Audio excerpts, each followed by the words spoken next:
Hello, we are sitting here with Valdis Dombrovskis, former Prime Minister from Latvia, and we just took part in the Brussels Economic Forum, where you were talking about the experience of Latvia with the crisis and generally about the situation right now in Europe.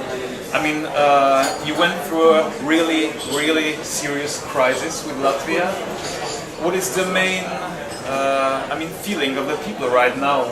2014, you are already in a much better condition with Latvia. It seems like you have managed to do it with the crisis. So what's basically the mood you brought here to the Brussels from Riga? Well, certainly Latvia went through a very deep financial and economical crisis between 2008 and 2010. But we managed to turn the economy around, and already for 3 years we are among the very fastest growing EU economies. In fact, for 2 years we were the fastest growing EU economy, and on a number of macroeconomic indicators we are already above pre-crisis levels in terms of industrial production, in terms of exports we are substantially above pre-crisis level. And gradually during the last years it's also trickling down to the people's income, and also average salary by now is exceeding pre-crisis levels, and unemployment is 2 times below the peak level. So you really see that economy is recovering, and also the confidence among people is gradually improving.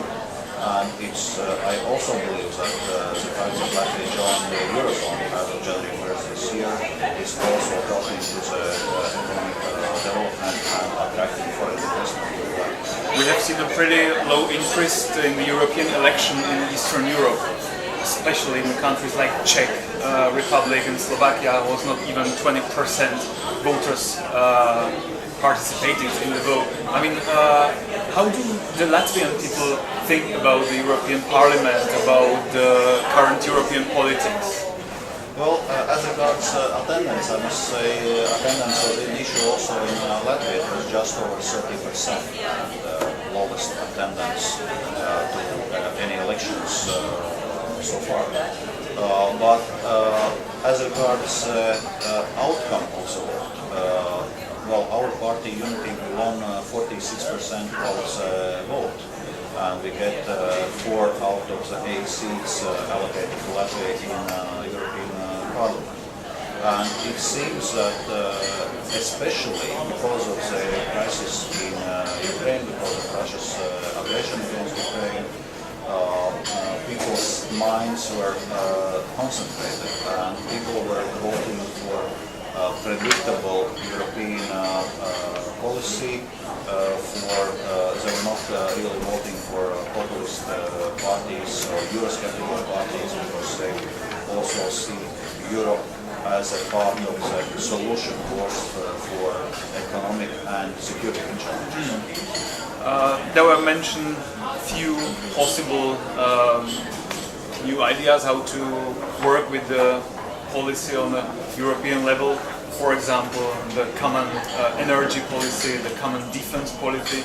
Is there something that you would see like the key point for the future months that you would like to see on the level of European integration, or generally maybe about the building of the new Commission? What should be the priority for you?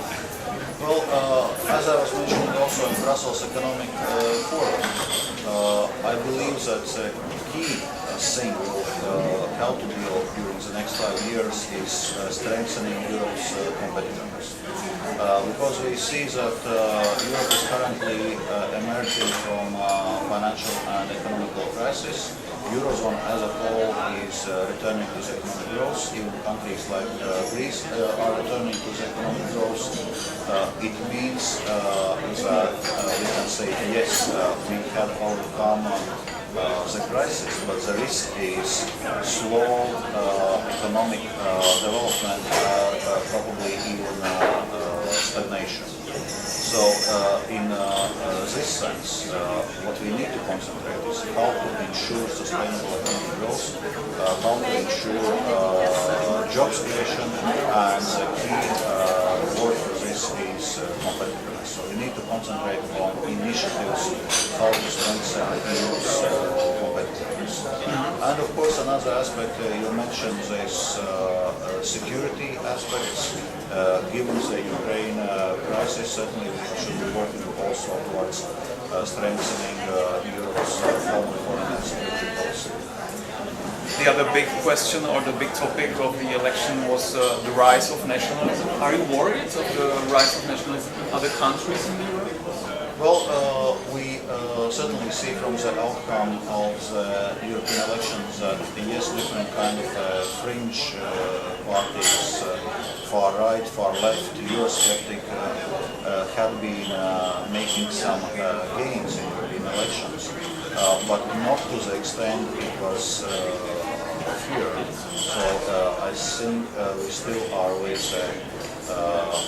the European Parliament, which is able to do its legislative work, but it would imply more cooperation between, so to say, centrist political parties, like center right, like the People's Party, center left, liberals, and so it will help to build compromises and agreements between political center in a situation where fringes are raising. But I think we should not be worrying so much about those fringe parties, but concentrating on how to provide solutions to the concerns which people are having, and the key concerns now still seems to be related with economic growth and jobs. Okay, and then maybe the last thing we are trying with our project, Eurodebates, we are trying to provoke debates in various European countries. So I mean, do you think that the people are interested in talking about politics? And maybe, so we are focused on young people especially, about maybe also innovation topics and politics, democracy. It seems that they are, but the question is whether enough. Well, I think the most important aspect is to show the link between decisions made at the European level and everyday lives of the people in different member states. So when people are seeing this link and seeing how European decisions are affecting their everyday lives, then there is also a subject of discussion. I don't think you can create this discussion somehow top-down, because it would be more like an artificial discussion. But once the people see this link, once they see how EU can help to address certain challenges also in member states, then the discussion is coming naturally.